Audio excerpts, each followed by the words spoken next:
Bac Liban 2014, je vous laisse lire les informations et prendre les données correspondant à l'acidité du lait. Je vous laisse lire le protocole de titrage d'un lait et répondre à cette première question. La persistance d'une coloration rose est observée pour un volume de solution titrante versé de 1,4 ml. À quoi correspond ce changement de couleur?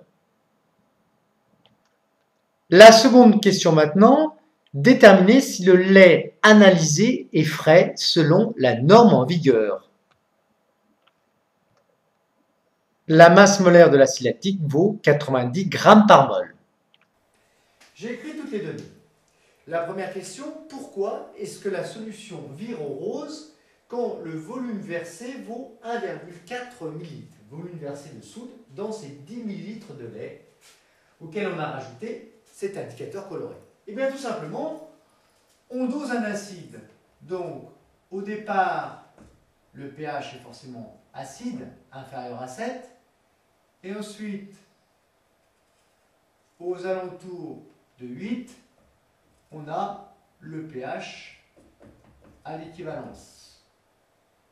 Pour un volume versé à l'équivalence de 1,4 ml. Tant que le pH est inférieur à 8, eh bien, la solution est incolore.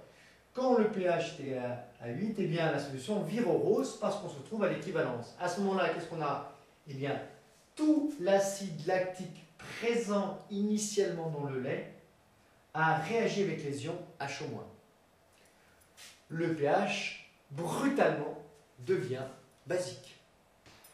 On se demande si ce lait est frais, oui ou non, et si on peut le boire par conséquent au petit déjeuner, comme l'a mis Ricoré. Alors, le lait frais, il est frais si son acidité est inférieure à 18 degrés d'ornique. 1 degré d'ornique correspond à 0,1 g d'acide lactique par litre. 18 degrés ferait quoi donc?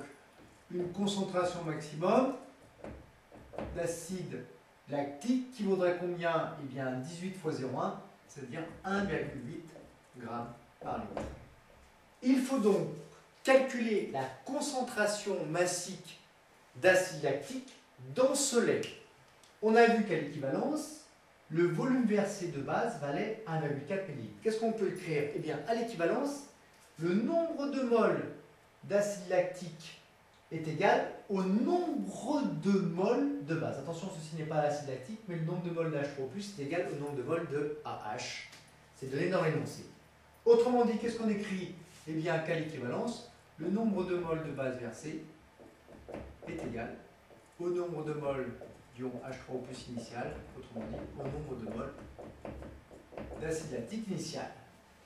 Le nombre de moles, eh bien, d'hydroxyde, c'est égal à la concentration en ion hydroxyde, ici, dans la burette, évidemment, fois le volume de HO- versé à l'équivalence.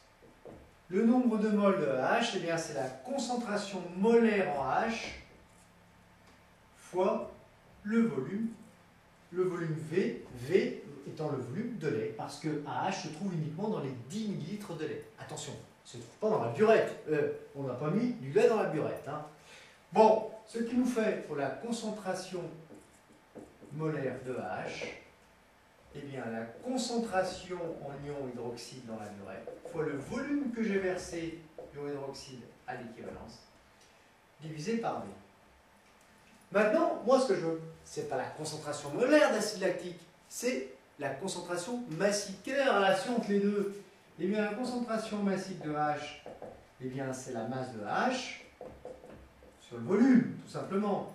Or, la masse de H, c'est quoi? C'est le nombre de moles de AH fois la masse molaire de AH divisé par le volume V. Masse molaire qui est notée et qui vaut 90 g par mol. Bon, ceci, qu'est-ce que c'est? Ben, c'est la concentration molaire de H. Autrement dit, la concentration molaire de H et le titre massif de H est relié par la relation suivante, T égale MC. Télé ou T Carlo. Donc, T égale masse molaire de H fois la concentration molaire de H. Autrement dit, que vaut le titre massique de H? Eh bien, il vaut tout simplement la masse molaire de H fois la concentration en H qui est notée ici, concentration en HO- fois le volume de HO- versé à l'équivalence sur le volume petit v. Petite vérification d'unité, la masse molaire est en grammes par mol. La concentration molaire, eh bien, on la prend en mol par litre.